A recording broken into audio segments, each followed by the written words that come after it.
Hello dear students, welcome to VPSU online classes. How are you all? Hope you all are well. I am your physics teacher Kuldeep sir. Today I will teach you about relation between free electrons and drift velocity. ठीक है, free electron के drift velocity और electric current में हमको एक relation बताना है। तो आइए हम लोग देखते हैं इसके बारे में। आप लोग चैप्टर नंबर 5 पढ़ रहे थे। चैप्टर नंबर 5 आपका था वैद्युत चालन, जिसमें आपको एक वीडियो दे दिया गया था जिसमें अनुगमन वेग, वैद्युत धारा, ये सारी चीज़ें आपको डिफाइन कर दी गई थी। आज आपको इस वीडियो में पढ़ना है मुक्त इलेक्ट्रॉनों के अनुगमन वेग तथा वैद्युत धारा में संबंध। आपको देखो फिगर में किसी धातु के चालक तार दिया गया है, ठीक है, जिसका अनुगमन वेग आपको दिखाया गया है फिगर में। माना कि तार के अनुप्रस्थ परिच्छेद का क्षेत्रफल कैपिटल ए तथा उसके प्रति एकांक आयतन में मुक्त इलेक्ट्रॉनों की संख्या क्या है, स्मॉल एन है। स्मॉल एन है, देख लिया ना बेटा। उसके बाद माना कि इलेक्ट्रॉनों का अनुगमन वेग क्या है, वीडी है। तब एक सेकंड में तार के अनुप्रस्थ परिच्छेद से गुजरने वाले इलेक्ट्रॉनों की संख्या आपको पता है। जैसे मान लो वो आपका जो फिगर दिया गया, चालक दिया गया, उसका जो आयतन होगा उसको हम लोग ए इंटू वी डी लिख सकते हैं, ठीक है। नंबर ऑफ इलेक्ट्रॉन्स जब स्मॉल एन है तो टोटल निकालने के लिए आप क्या करेंगे, स्मॉल एन से इसको क्या करेंगे, आप मल्टीप्लाई करेंगे। ये था। उसके बाद ये एक सेकंड के लिए था। अगर टी सेकंड के लिए निकालेंगे तो इस संख्या को आपको क्या करना पड़ेगा, टी से मल्टीप्लाई करना पड़ेगा, यानी हो जाएगा N A we D into t, n A we D into t. यदि एक इलेक्ट्रॉन पर आवेश की मात्रा स्मॉल ई हो तो टी सेकंड में तार के अनुप्रस्थ, ठीक है, परिच्छेद में से गुजरने वाला आवेश आपको पता है Q is equal to N E होता है। तो टोटल नंबर्स ऑफ इलेक्ट्रॉन आपने निकाल चुका है, तो ये आपको फॉर्मूला रखना है, यानी Q इज इक्वल टू हो जाएगा N A we D into T into E हो जाएगा। आप इस पे ध्यान देना, Q is equal to N E होता है, यानी इलेक्ट्रॉनों की जो टोटल संख्या है वो कितनी है, n A we D into t है। उसको आप ई से क्या करेंगे, मल्टीप्लाई कर देंगे।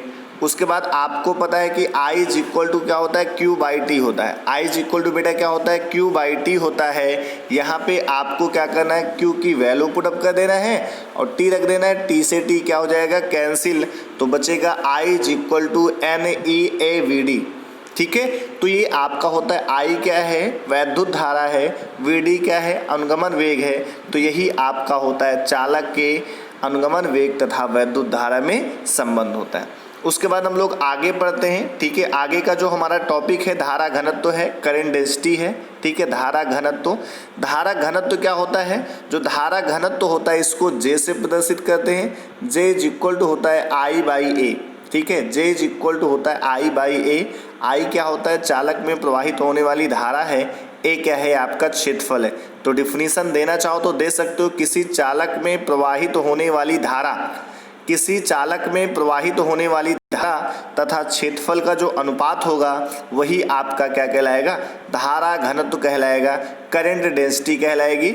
इसे स्मॉल जे से प्रदर्शित करते हैं। किससे करते हैं, स्मॉल जे से प्रदर्शित करते हैं।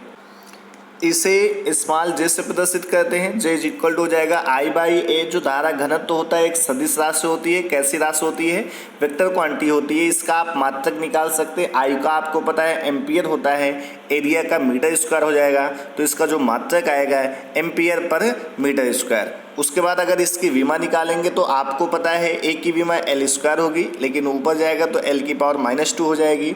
और करंट की जो डायमेंशन होती है वो ए होती है, तो इसका जो डायमेंशन आएगा एल की पावर -2 इंटू ए आ जाएगा। उसके बाद हम लोग पढ़ते हैं धारा घनत्व तथा अनुगमन वेग में संबंध, यानी relation between drift velocity and current density. देखो उसके बाद आपको पता क्या है, we know that I is equal to क्या होता है, n e A we d होता है। I इज इक्वल टू बेटा क्या होता है, n e A we d होता है। उसके बाद आपको धारा घनत्व की डिफिनीशन से बताया गया है, J इज इक्वल टू होता है I by A. J is equal to होता है I बाई ए होता है। यहाँ पे आप क्या करेंगे, I की वैल्यू पुटअप कर देंगे। I के प्लेस पे होता क्या है, n e A we d होता है। ए से ए बेटा क्या हो जाएगा, कैंसिल हो जाएगा। तो आपका जो मिलेगा वो मिलेगा J is equal to N e v d. J is equal to N e v d. J क्या है आपका, धारा घनत्व है, और वी डी क्या है आपका, अनुगमन वेग है। तो आपको यही तो रिलेशन निकालना था। उसके बाद बात करते हैं गतिशीलता की। गतिशीलता को हम लोग इंग्लिश में मोबिलिटी कहते हैं। क्या कहते हैं? मोबिलिटी कहते हैं। इसको म्यू से प्रदर्शित करते हैं। बेटा किससे करते हैं? म्यू से प्रदर्शित करते हैं। म्यू इक्वल टू होता है we by A, mu d by e. V क्या है? अनुगमन वेग है। ई क्या है? आपका वैद्युत क्षेत्र है। ठीक है, एकांक वैद्युत क्षेत्र में आवेश वाहक के अनुगमन वेग को, ठीक है, अनुगमन वेग को आवेश वाहक की गतिशीलता कहते हैं। एकांक वैद्युत क्षेत्र में आवेश वाहक के अनुगमन वेग को आवेश का वैद्युत वाहक यानी आवेश वाहक की गतिशीलता कहते हैं। इसे म्यू से प्रदर्शित करते हैं। म्यू इक्वल टू हो जाएगा v d by e, mu equal to हो जाएगा वी डी बाई ई हो जाएगा। उसके बाद हम लोग पढ़ते हैं वैद्युत प्रतिरोध। इलेक्ट्रिक रेजिस्टेंस क्या होता है? इलेक्ट्रिकल रेजिस्टेंस क्या होता है? आपने 10th क्लास में भी इसके बारे में पढ़ा था। ठीक है, जैसे मान लो कोई तार है, उसमें क्या होगी? धारा प्रवाहित होगी ना। तो धारा प्रवाहित होती है तो उसके बीच में जो अवरोध उत्पन्न करता है, ठीक है, जो अवरोध उत्पन्न करता है वही क्या कहलाता है? आपका वैद्युत प्रतिरोध कहलाता है। या दूसरी डिफिनीशन हम लोग दे सकते हैं, ओम के नियम से निकालते हैं। आर इज इक्वल टू होता है we by I, R is equal to होता है वी बाई आई होता है। तो V क्या होता है? वैद्युत विभवांतर होता है। I क्या होती है? धारा होती है। तो दोनों का जो अनुपात होगा आपका, वही आपका कहलाएगा वैद्युत प्रतिरोध कहलाएगा। क्या कहलाएगा? वैद्युत प्रतिरोध कहलाएगा। तो डिफिनीशन दे सकते हो, वैद्युत विभवांतर तथा धारा के अनुपात को वैद्युत प्रतिरोध कहते हैं। इसे कैपिटल R से प्रदर्शित करते हैं। R इज इक्वल टू होता है V by I, R is equal to होता है V बाई आई। ठीक है, तो यहाँ से हो जाएगा इसका जो मात्रक आएगा वोल्ट पर एम्पियर या ओम। ठीक है, इसी वोल्ट पर एम्पियर को हम लोग ओम कहते हैं। ओम का साइन ये ऐसे बनता है। ठीक, ये ओम का साइन है। यहाँ से हम लोग क्या कर सकते हैं? विमा निकाल सकते हैं।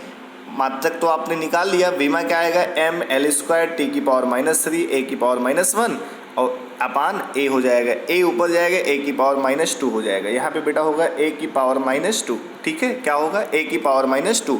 तो उम्मीद करते हैं इतना आपको समझ में आया होगा।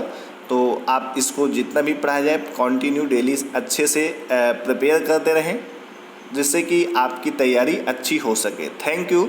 Stay home, be safe, keep studying.